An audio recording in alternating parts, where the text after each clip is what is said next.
A ceasefire can survive on paper and still be dead in practice. That's the story today. Iran and Israel trading strikes again, Lebanon being treated like a target zone, Gaza still bleeding, and world leaders pretending they're steering events when they're mostly reacting to them. If you read the headlines one by one, this looks like a messy but familiar crisis. Israel hits Iran, Iran fires back, Trump tells both sides to stop, Ukraine and Russia keep trading drones, a protest in Pakistan-administered Kashmir turns deadly, and in Britain, criticism of Israel becomes a reason to keep public figures out of the country. But once you line up the reports, the pattern is harder to ignore. The official language keeps pointing toward de-escalation, while the facts on the ground point toward something else entirely, a wider regional war being managed, normalized, and sold as control. We're going to compare what the major outlets say, pull in the sharper reporting from the secondary pieces, and look at what the mainstream version keeps leaving out, because the missing details are usually where the real story lives.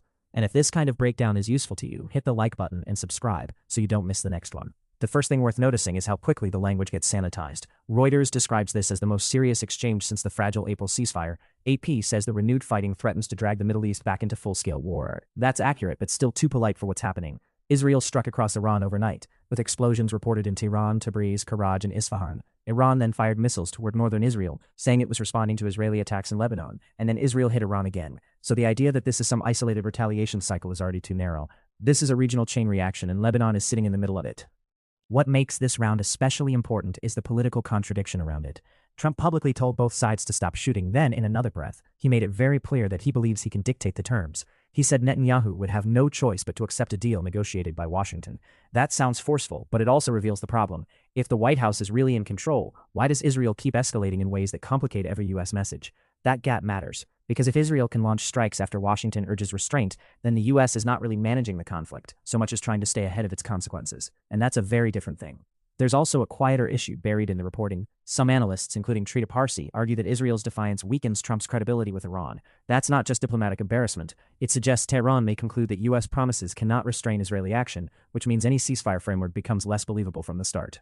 The other missing piece is the April ceasefire itself. The articles keep referring to it as if it were a stable agreement. It wasn't. It was fragile, partial, and constantly violated.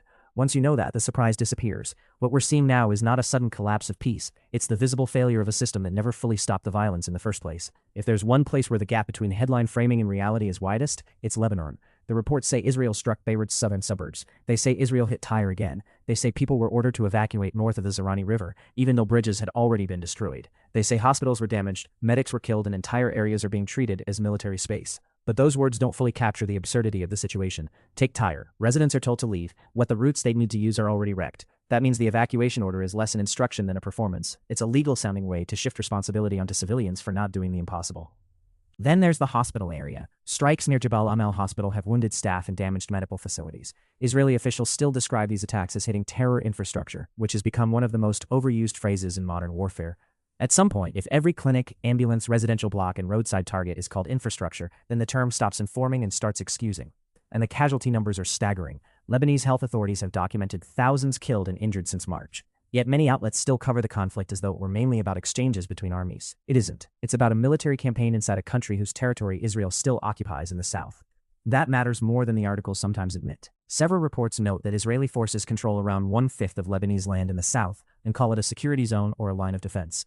But let's be honest about what that means. When one army occupies territory, sets red lines, issues evacuation orders, and claims the right to keep striking after a ceasefire, that is not normal border security. That is coercive occupation by another name.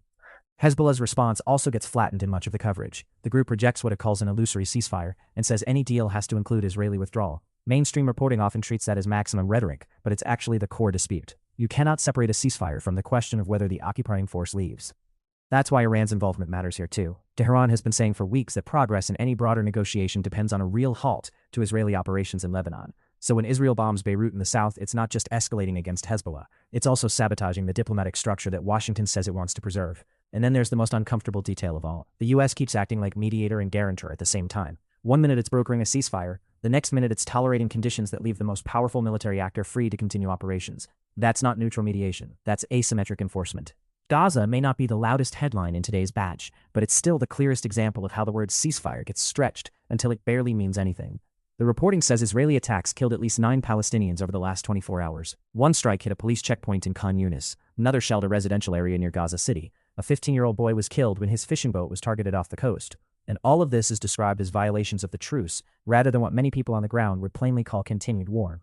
The casualty figure is even more sobering when we zoom out. Since the truce was installed, hundreds upon hundreds of Palestinians have still been killed. The Gaza Health Ministry puts the total death toll since the start of the assault at nearly 73,000, while other estimates say the real number is likely higher because so many bodies remain buried under rubble. So what is the ceasefire actually doing? That's the question almost nobody wants to answer directly.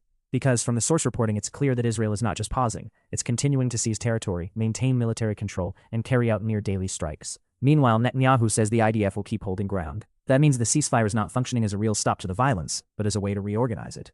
This is where the language starts to matter politically. If one side can keep attacking while calling it enforcement, and the other side is expected to stop resisting while living under blockade and occupation, then peace process becomes a cover for permanent pressure.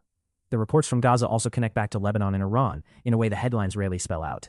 Hamas is in Cairo again for negotiations. Iranian officials are talking about a ceasefire that must cover all fronts. Hezbollah is saying the same thing from the Lebanese side. So the regional message is consistent. No one in the resistance camp is treating Gaza, Lebanon, and Iran as separate boxes anymore. Mainstream coverage often misses that because it still prefers meat compartments. Gaza is humanitarian, Lebanon is security, Iran is nuclear, Ukraine is geopolitics, Britain is domestic politics. But the pattern underneath is the same. State power expands, then the language is adjusted to make the expansion sound orderly. The rest of today's stories look separate, but they rhyme. In Ukraine and Russia, both sides are trading drone and missile attacks again, while Zelensky gets backing from European leaders for direct talks with Putin. That sounds diplomatic on paper, but on the ground it's still a war of attrition that keeps expanding infrastructure damage and civilian risk. The reporting from Reuters shows strikes on energy sites, drones over St. Petersburg and Moscow, and fire at Russian facilities. The key detail is that the war is no longer contained to front lines, it's become a contest of reach. Then there's Pakistan-administered Kashmir, where protests and clashes left at least 11 dead. The authorities call it a law and order operation, protest leaders call it a massacre. And once again, you see the same pattern. When the state uses overwhelming force, it insists it is restoring order. When civilians resist, they become extremists, agitators, or terrorists. That framing shows up again in Britain, where Hassan Piker and Cenk Uygur were reportedly banned from entering the country over criticism of Israel. The article about Labor Together argues that this didn't happen in a vacuum. It points to donor networks, internal party manipulation, and a political machine that has worked for years to suppress anti-war voices, while presenting itself as moderate and responsible.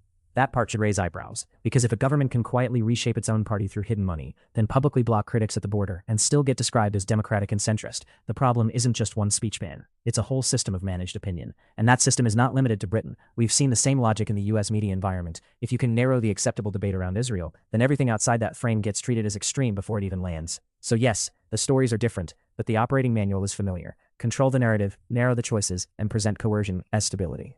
First, the Iran-Israel exchange is not a brief flare-up. It's part of a wider regional conflict that keeps getting reactivated by strikes in Lebanon. Second, Lebanon is not a side theater. It's the center of the ceasefire dispute, and the occupation question is being downplayed in a lot of coverage. Third, Gaza is still under attack even while officials use the word ceasefire, which makes the term sound more like public relations than a real halt to war. Fourth, the US is acting like both mediator and enabler, which helps explain why restraint keeps failing. Fifth, the same pattern keeps showing up elsewhere. Force gets renamed as order, and criticism gets treated like a threat. The big question now is whether any of these governments actually want an end to the violence, or whether they just want better control over how it looks while it continues. If you want more breakdowns like this, like the video, subscribe to Daily News, and drop a comment with the story you think the media is flattening the most right now. And in the next video, we'll look at how the language around security gets used to turn permanent conflict into something the public is supposed to accept.